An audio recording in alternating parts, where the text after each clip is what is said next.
Amen. Le pouvoir d'un enfant de Dieu. Tout au long de ces semaines, nous avons parlé mercredi de l'héritage d'un serviteur de Dieu.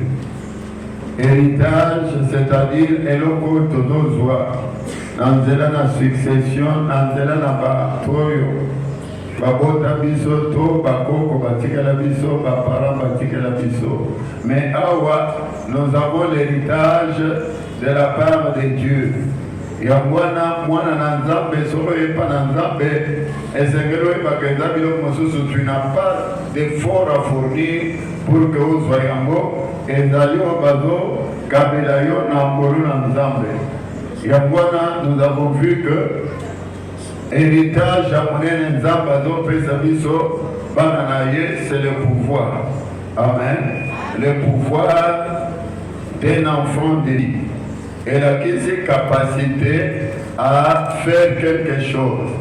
Dans un pouvoir, il y a Kosala Musala Boy. J'ai le pouvoir de faire quelque chose.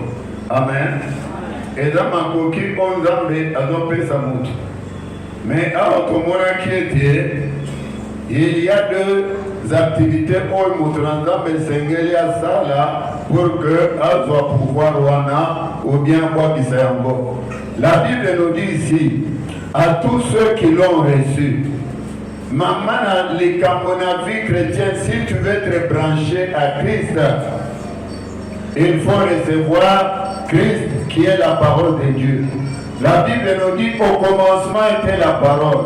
La parole était avec Dieu, la parole était Dieu. Quand tu reçois Jésus dans ta vie, Yesu a commis mon cause, a commis mon big qui s'en a bon mon ayo. Deuxième élément capital, ezali kondimela Yesu. Lokola mon cause, fait mon big qui s'en a bon mon ayo. Quand tu crois en Jésus-Christ, la Bible nous dit ceci. En ce moment-là, Dieu prend le pouvoir. Il te le donne le pouvoir de devenir qui? Qui croit qu'il est enfant de Dieu. Si vous avez un nzambe, si vous avez libota ya nzambe, nzambe a esprit. Alors, tant qu'on dit ici, on n'a pas dit motoyo azali ba jeune, moto akenzamba, motoyo ayembi, moto atei.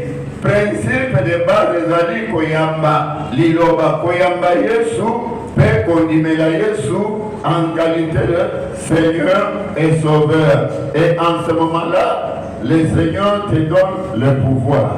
Amen. Amen. Betele Sumaboko. J'ai insisté pour la Colombaïte na vie de notre alliés. Bato bakoti na politique bazoluka pouvoir. Bato bazokende na monde occulte na bonganga, ils cherchent le pouvoir. Amen. Alors ceux qui ont yé pas na Yesu, il ne faut pas osuka na niveau ya boya kufanda na kiti kotelema kozonga et après oye obeti obini. Non, le pouvoir doit être en toi là. Place aux alliés, Biscayon Sozoken. Amen. En tant que moi, dans Nzambe, et c'est un que Dene Nazalia, Nazambe, Nazala quitté. Dene Nazalia, n'a pas même autour, ou à pouvoir pour tes banani, et pas Nzambe. Qui croit que Dieu lui a donné le pouvoir? Amen. J'ai expliqué la fois passée.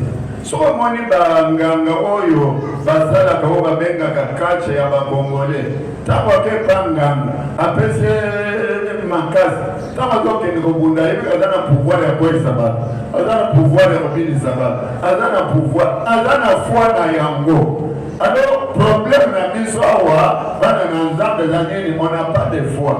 Moto azo sambe la nazana foi et pas na nzambe que ce qui est écrit là ça j'ai vu ça. Moto azomona neti aye na muziki aye kotala pasteur nde aza moto ya pouvoir moto na nguya. C'est pourquoi azomona bato qui ne monte pas au niveau du pouvoir de Dieu. Il suffit bayabala kisaka komoni yao ngangoyo yende moto asalaka boye. Ok, parce que